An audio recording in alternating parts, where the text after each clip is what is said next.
नमस्कार, आप देख रहे हैं बिहार तक। मैं हूं आपके साथ सुकन्या सिंह।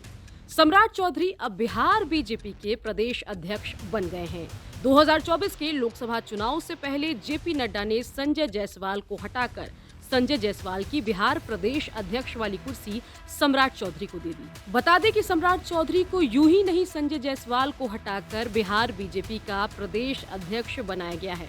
उसके पीछे एक बीजेपी का बड़ा खेल है। बता दें कि सम्राट चौधरी कुशवाहा जाति से आते हैं और कुशवाहा जाति के 7 से 8% बिहार में वोटर हैं और लव कुश यानी कि कुर्मी और कुशवाहा वोट बैंक अब तक नीतीश कुमार का माना जाता रहा है। इन्हीं कुर्मी कुशवाहा वोट बैंक में से कुशवाहा वोट बैंक की सियासत उपेंद्र कुशवाहा भी करते हैं। साथ ही कुर्मी वोटरों को भी अपने पाले में लाकर बिहार में राजनेता के तौर पर अपनी जो तस्वीर है उसको मजबूत करने की कोशिश करते हैं। लेकिन इन सब के बीच सम्राट चौधरी जो कुशवाहा जाति से आते हैं उनको बिहार बीजेपी का प्रदेश अध्यक्ष बनाकर बीजेपी ने बड़ा कुशवाहा कार्ड खेल दिया है।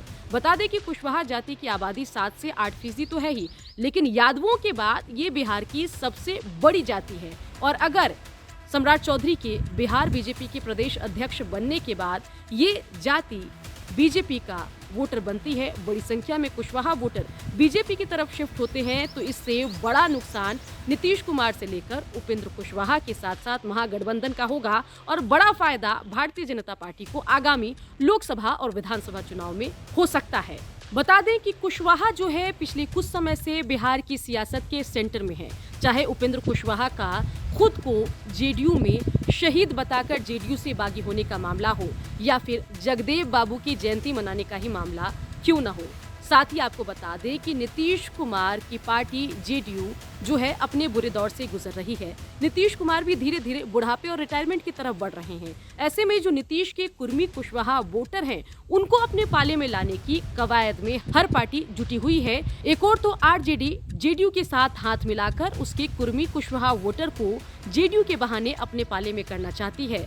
वहीं दूसरी ओर उपेंद्र कुशवाहा खुद को ही कुर्मी कुशवाहा का नेता बता रहे हैं और इन सब के बीच बीजेपी ने ये बड़ा कुशवाहा कार्ड खेल दिया है। बीजेपी को कुशवाहा वोट बैंक की कार्ड सम्राट चौधरी में दिख रही है। सम्राट चौधरी कुशवाहा बिरादरी से आते हैं और उनकी इस समुदाय पर पकड़ भी मजबूत है। जेडीयू की कुशवाहा वोटों पर पकड़ ढीली हो रही है, जिसकी तस्वीर हाल ही में हुई 3 सीटों के उपचुनाव में दिखा, जिसमें कुशवाहा वोट बैंक बीजेपी की तरफ शिफ्ट होता दिखा। 2019 के लोकसभा चुनाव और 2020 का बिहार विधानसभा चुनाव में भी बीजेपी ने इस वोट बैंक में से दिलवारी करने में सफलता पाई। अब बीजेपी ने सम्राट चौधरी पर बड़ा दांव खेला है, क्योंकि बिहार में एमवाई समीकरण के बाद लवकुश समीकरण सबसे ज्यादा प्रभावी माना जाता है। ऐसे में कुशवाहा वोटर्स को बीजेपी की तरफ लाने में सम्राट चौधरी तुरुप का इक्का साबित हो सकते हैं। यही वजह है कि जेडीयू से उपेंद्र कुशवाहा के जाने के बाद कमजोर हुई है जेडीयू, जिसकी झलक जेडीयू के राष्ट्रीय और प्रदेश कार्यकारिणी के पदाधिकारियों की सूची में भी दिखाई दी और पार्टी के संगठन में कुशवाहा जाति को उम्मीद से ज्यादा हिस्सेदारी मिली। चलिए अब आपको बताते हैं कि आखिर सम्राट चौधरी हैं कौन। बता दें कि सम्राट चौधरी कुशवाहा जाति से आते हैं और शकुनी चौधरी के बेटे हैं।